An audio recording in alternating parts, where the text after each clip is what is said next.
Glórias a Deus. A graça e a paz, um ótimo dia. Esse que vos fala aqui é seu irmão em Cristo, pastor Moisés. Eu tenho uma palavra para a tua meditação no dia de hoje.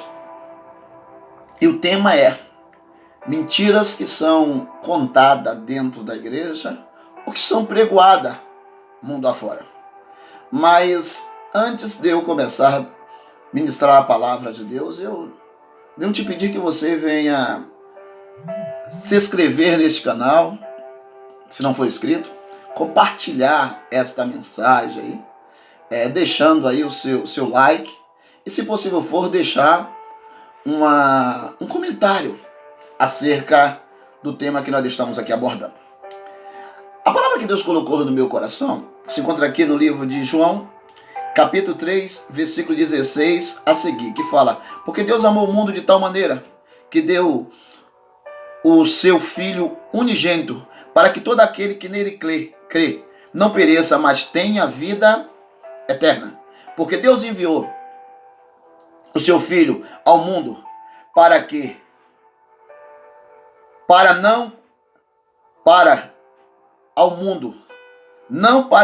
condenasse o mundo, mas para que o mundo fosse salvo por ele. Louvado seja Deus. Aqui nós vejamos aqui Deus usando o apóstolo João, falando acerca do ministério de Jesus. Fala que Deus amou o mundo de tal maneira que deu o seu Filho unigênito, para todos aqueles que nele crê não pereça, mas tenha vida eterna. No versículo 17 fala: porque Deus enviou o seu Filho ao mundo, não para que o mundo fosse condenado, mas sim para que fosse salvo através dele. Amados, nesses dois versículos, a gente não vamos encontrar, louvado seja o nome do Senhor Jesus, aí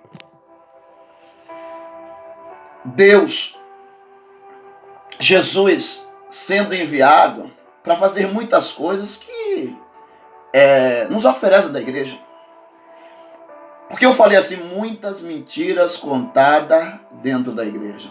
Irmãos, você não ouviu aqui ler que fala que Deus enviou Jesus ao mundo para que Deus viesse dar livramento ao mundo das armadilhas?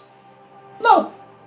O que você vai encontrar aí no livro de Segunda Reis, capítulo 5, versículo 1, que nos narra a história de um homem que era chefe do exército do rei da Síria, mas era leproso. Fala de Naamã.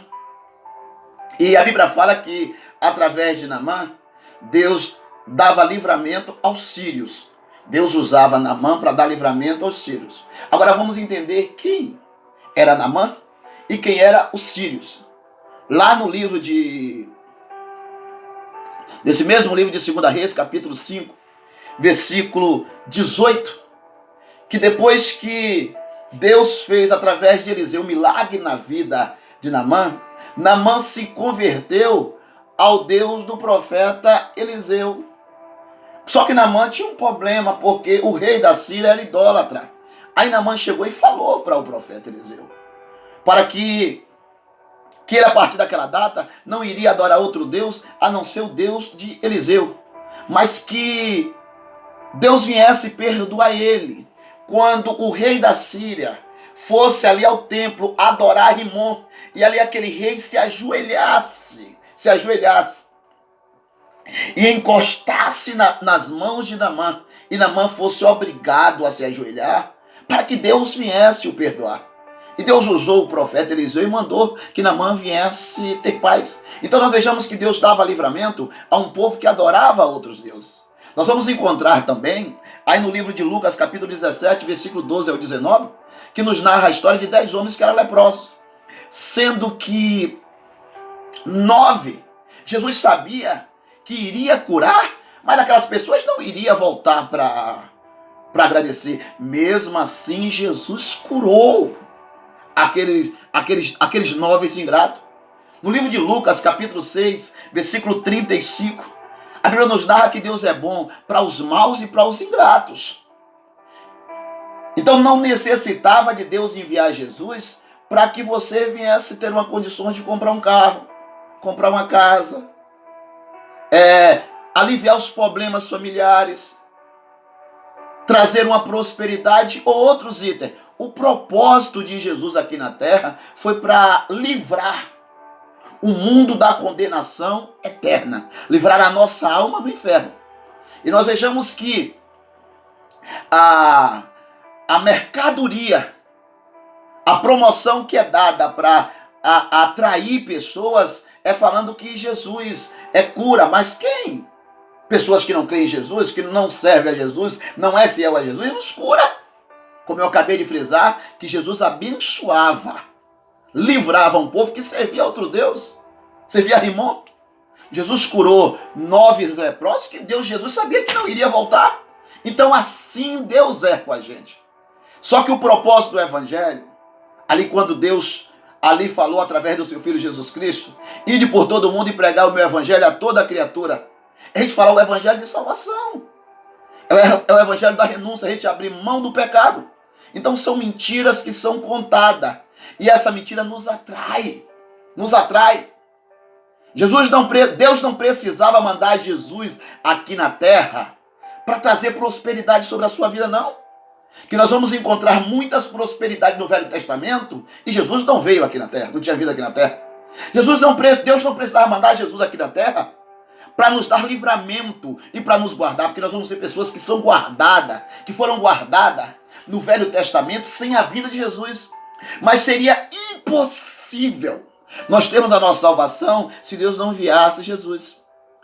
Então, são mentiras contadas, ou às vezes que a gente gosta de ouvir, acerca de um Jesus, acerca de um Deus que mandou Jesus para te dar carro, te dar casa, ajeitar o teu casamento, curar a tua enfermidade.